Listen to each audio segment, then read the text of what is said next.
Hi, everyone. I'm John Kraska, Executive Director for the EveryLibrary Institute and EveryLibrary. This is Messaging for Results. It is one of the July 2023 training sessions for the Utah State Library.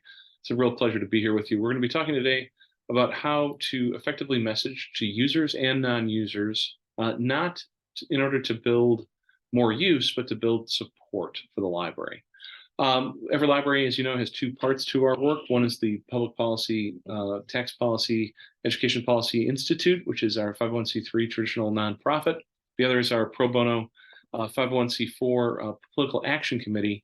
A lot of our insights are going to be shared across both organizations from how people are aligned to think, feel, and do about libraries.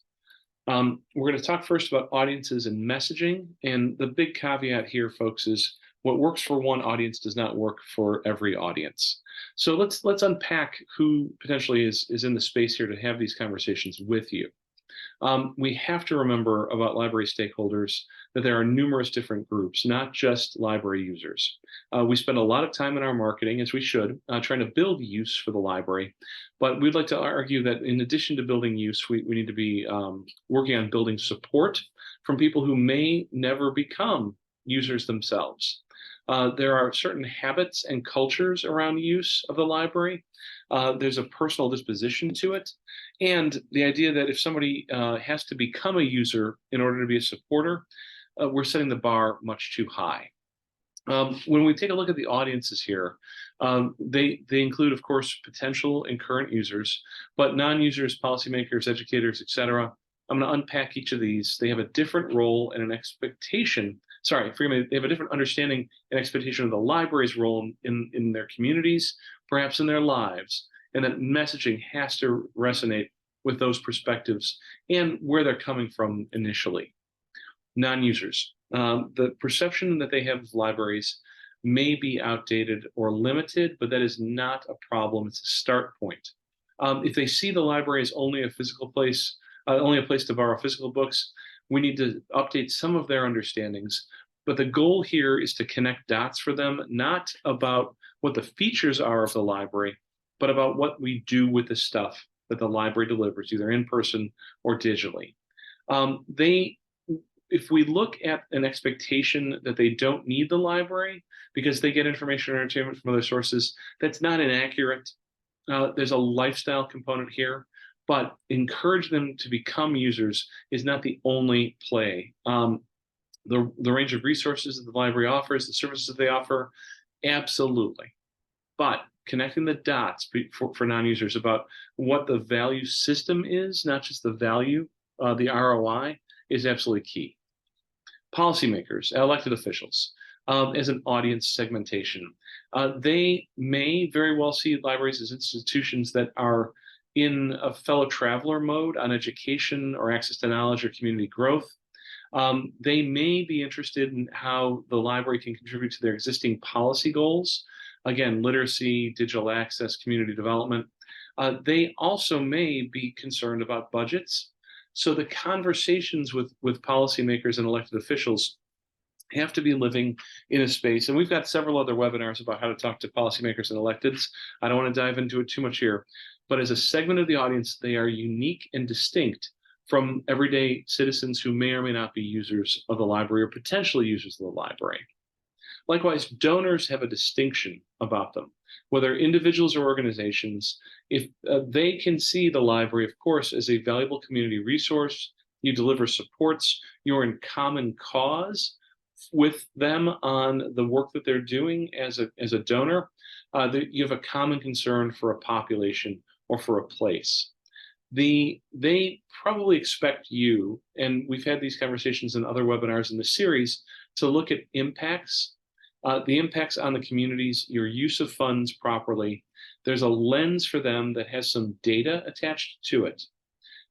They may very well be focused not on general supports, but on specific areas from digital inclusion and literacy programs, children's services, story times, before school, after school, out of school, folks with blind and visually impaired. But again, we've had several good webinars already about how to segment donors. So I'd like to suggest that we want to spend a little less time today on that, and more on the general levels of support from the general population. Community leaders are another distinct group, and several of our webinars around coalition building dive very deeply into how to talk to community leaders as people who run other parts of society. They may perceive the library as a community hub. They may look at you as a group that has local development for individuals or populations or neighborhoods in mind. They might look to you to contribute to the broader set of community goals that they have, whether it's lifelong learning or enrichment or social cohesion. However, folks, again, on a coalition building perspective, not to be too blithe here, but we've got other good webinars for you. I want to dive in, if we could, to some of these other groups, these other audiences, including critics of the library, as groups that we need to be doing our messaging about. All right, so let's take a look at that. First off, on the user matrix, forgive me, user segmentation is not a one-size-fits-all here. When we're looking at users, there are several pools, and the messaging here is not just about what can they get from the library, it's what have you been doing with the funding that you have. Across these different subgroups of users, these segments, they do share similar characteristics and behaviors. They have certain needs and wants, and let's dive into them a little bit more. The two top levels, again, users and non-users. I'm going to get to non-users in a few minutes as supporters for the user base first and foremost. Top level user segments for libraries. This is not demographic information. This is not trying to segment your ILS. This is the four big buckets for any library anywhere, in your neck of the woods or my neck of the woods. Folks who are using the library for academic reasons, and I'm not saying academic libraries here, I'm not saying college and university, this is public libraries, but they look at the library as that place for research, for studying, for homework assistance, for reading. These are people who are spending time using the library for its core function, which in the main is probably 75% to 85% of users. Between academic users and leisure users, these are the people who are going to get in there and read books, listen to audiobooks, use your magazines. They want the popular titles. They want the comfortable space. And then the digital version of that, the people who want the ebooks, the audiobooks, the digital access, again, 75 to 85% of your user base is across these traditional bread and butter, everyday uses. And the vocabulary that those people, well, yes, they might appreciate other things that you're doing, but they would like to be addressed as a segment of your population, as an audience segment, in a way that's relevant and germane to them. Likewise, program attendees, folks who are primarily coming to do events, author talks, reading clubs, classes, that they are interested in using the library as a venue for engagement and learning. They have between the academic, leisure, and digital users and the program attendees, we're looking at the vast, vast, vast majority. Everybody else that's out there is a diminishing level of returns to talk to in your general marketing, your general outreach, and your general messaging. Top level messaging. For the academic users, those folks who are looking for the library in that homework, research, study, betterment sort of way, emphasizing your library's research resources, study spaces, and supports. The top level messaging that we would recommend over here is very basic, and yet we need to keep saying it again and again and again. We need to be reminding people that the core of our library, the reason that we're open more than a few hours a day, more than a couple hours a week, is that the library is that place. And especially in a post-COVID environment, coming back around to the importance of that core message. Looking for the quiet place to focus, our library offers dedicated spaces for study, expert staff to assist you with your research needs. The leisure users, those people who have been using the library, it's extraordinary how much, even post-COVID, of reading is done in traditional bricks and mortar spaces with traditional print collections. The big collection that you have, the interlibrary loan opportunities that are around, new arrivals, personal recommendations, the culture of reading for the leisure user is absolutely essential. And if we get too far away from that culture of reading conversation and into specialized activities that we're doing, we may lose the core of why people have more than nostalgia for the library, but utilization of it. The leisure user, you're looking for your next great read, explore our extensive collection, bestsellers, classics, hidden gems. Folks, you might be surprised at how basic I'm trying to take these messaging for results here, because this really is the core. It is, again, 85% of our user base, 95% of our user base. And I don't want them to forget about us, especially in this moment. Digital users, again, they're looking for digital resources, ease of access, low barrier, low friction. Access your favorite books, magazines, and more right from any device, anytime, anywhere with your digital library. Program attendees. The program attendees that are out there, again, they're smaller segment of our audience. They're important. They're one of the reasons that we get up in the morning, but it's really straightforward as well. Join our weekly book club, stimulating discussions, meet fellow book lovers, that opportunity to not utilize the library as an institution, but to network with the rest of their community. We have to get back to basics, especially in a fraught period right now. And we are certainly in a fraught period when it comes to image of library, image of librarians and library workers. I want us to remember that messaging for results is to meet people where they're at, and not until you get to a point with them where you can move from user interest into potential supporter, over promise what the library is doing, and over well, forgive me, but I don't want to take us too far away from the core reasons that 9 out of 10 people come in either in person or digitally to use the place. But let's look at translating the non-users support into a messaging environment as well. If you've been with me for any of these webinars, you know that we spend a lot of time talking about the types of supporters for any cause or issue. There's 4 types of supporters. How do we align our messaging to their interests and their value system? And how can we tell them about how their support makes a difference? Again, those 4 types of supporters, and you've heard this in pretty much every one of our series in 2022, 2023 for the Utah State Library: relational supporters, ideological supporters, aversionary supporters, and access supporters. The relational supporters, of course, are the folks who are closest to the issue. They have some personal experience, either currently or previously. Ideological supporters are people who look at what you're doing in relation to something else that they believe in, and they appreciate it. And once we have the dots connected for them, they are good long-term supporters. Aversionary supporters are people who don't want to see things go badly in town. They want to avoid problems. They're going to show up for your issue in a way that is supportive of good outcomes and avoidant of bad outcomes. And then access supporters are people who do truly legitimately support you, but they would like to have some recognition for it. Otherwise, their support is fleeting.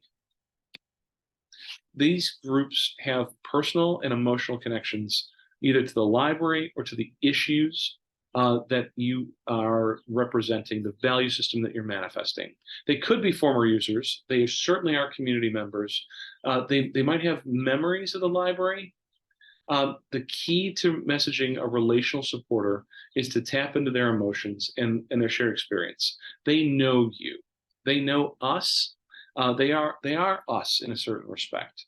And making sure that you, time and time again, come back in your messaging about the identity of us, again, not as users, but as people who look at libraries as a core value for American communities. An example message for a relational supporter: top line, help us continue the tradition of fostering lifelong learning and imagination in our community. Your support can shape countless futures. The relational supporter, whether they have a current or past experience of your library, are needing to hear about the us factor here, and needing to be included in the solutions that you're trying to provide. Ideological supporters. Ideological supporters messaging, well, they are supporters who align with your mission based on the concepts, but not necessarily on their personal experience. They may be users of the library, but they're not power users.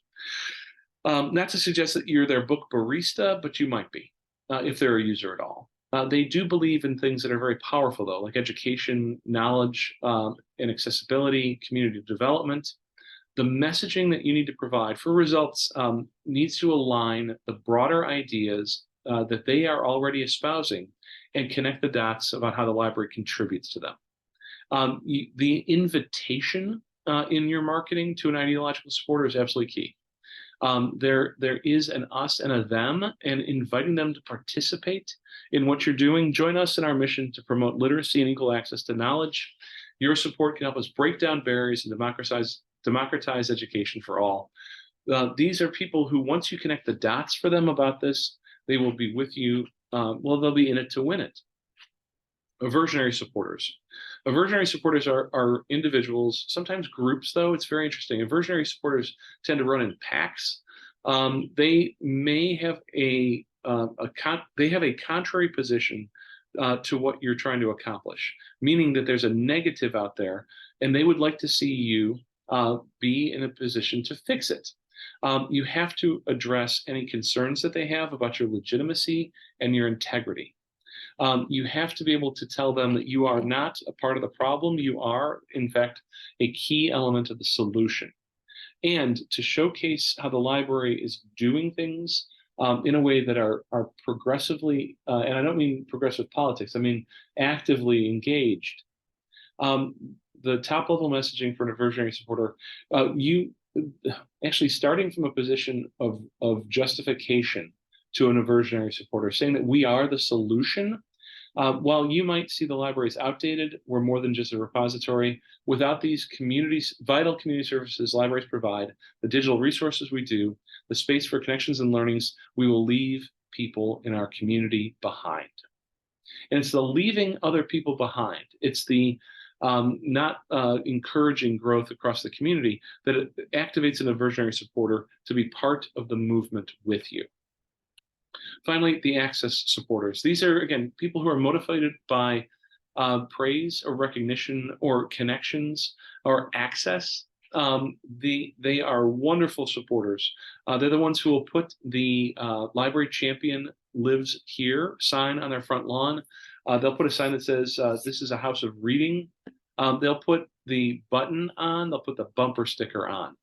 The messaging for these people needs to appeal directly to their pride about being a supporter. As a champion, you'll enjoy exclusive benefits like early access, special recognition, and unique networking opportunities. This is not a crass marketing pitch. This is making sure that they understand that without their support, and without us recognizing their support, the library is unable to fulfill its mission, vision, and values. All right, couple quick pitfalls for you. And again, this is a high-level conversation today. Part of our work with the Utah State Library is to invite everybody to spend time with us directly here at EveryLibrary and the EveryLibrary Institute, getting into the weeds on this and doing the work, the hard work of audience segmentation for your particular place. But a couple key things to avoid. Again, let's not do a one-size-fits-all. One segment, whether it's users or non-users, one segment, whether it's a user base that's leisure versus academic versus program attendees, or the type of segment for potential supporters across relational, ideological, aversionary, and access. We have to make sure that we're doing messaging for each audience segment because they have their unique interests, challenges, and expectations of their involvement with the library. We have to be in a position to follow up and engage. It's not a one-way street kind of communication. We have to be soliciting feedback, talking to people actively, and responding to them when there is an opportunity for dialogue. If it's just advertising, it's not marketing or messaging to build support. It's not effective. If it's a billboard, all it's doing is just squawking at them. We have spent a lot of time over these webinars, and there's a lot of different webinars and seminars out there about digital marketing. But again, as a community-based organization, as a community anchor institution, as a place that has a spot on the corner of 5th and Main, don't neglect your offline marketing. It's a common mistake to be like, we're going to go digital. Yes, it's great. But in local communities, flyers, posters, and the local is very effective. Don't put all your eggs in that online basket. Also, please do not ignore negative feedback. I mentioned at the beginning that we talk a little bit about critics. The critic of the library is, in a certain respect, your best friend. The chance to be able to reflect on the criticism, the negative feedback, to improve based on not just service delivery, but improve based on the perceptions that people have. If it's difficult to connect dots, if people are disconnected and we've drifted too far away from our core deliverable messages, that negative feedback has to be something that we as leaders pursue from the perspective of change, change management, and theory of change. And then finally, the common mistake to avoid is in any of your messaging to get hyperbolic. Now, hyperbole, overpromising and under-delivering will be very deleterious to your work. The messaging has to align with what you can deliver. And yes, there are inspirational messages to send out sometimes to donors, to potential donors. But generally, we don't want to disappoint potential or current users. We don't want to discourage potential and current supporters and thereby harm the library's reputation. All right, folks, that was a very high-level messaging for results. Again, here at EveryLibrary, we want to work with your library on getting into the weeds on all these different kinds of segments and to move these conversations forward, because what it leads to is additional use, which is the gold standard for why people want to be a part of the library, why people want to fund the library, why politicians and elected officials put their support behind you. And it also moves the community forward in a common cause or common concern for those populations. Please do reach out. We'll be very happy to help. And thank you so kindly for the chance to participate in this today.